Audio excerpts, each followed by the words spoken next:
এই খবিস বেদাতি ফেতনাবাজ মুজাফফর বিন মহসিনের কি ধরনের আকীদা আপনারা এই ভিডিওটা দেখলেই বুঝতে পারবেন। ইমাম শাফেঈ রহমাতুল্লাহ আলাই তিনি নাকি এই কথা বলেছে, আহলে হাদিস তথা এই লামাযাবি এই ফেতনাবাজদেরকে দেখলে নাকি স্বয়ং রাসূলুল্লাহ সাল্লাল্লাহু আলাইহি ওয়াসাল্লামকে দেখতে পেতেন।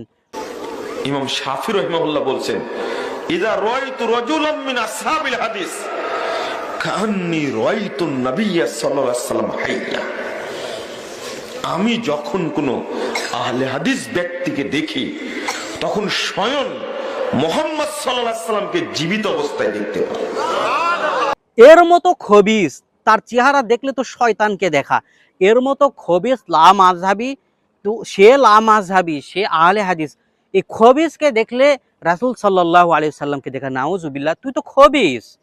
এই খবিসকে দেখলে নাকি রাসূল সাল্লাল্লাহু আলাইহি ওয়াসাল্লামকে দেখা, তার মতো ফিতনাবাজকে দেখলে নাকি রাসূল সাল্লাল্লাহু আলাইহি ওয়াসাল্লামকে দেখা। নাউজুবিল্লাহ, এই খবিসকে কি করা যায় আপনারাই বলুন।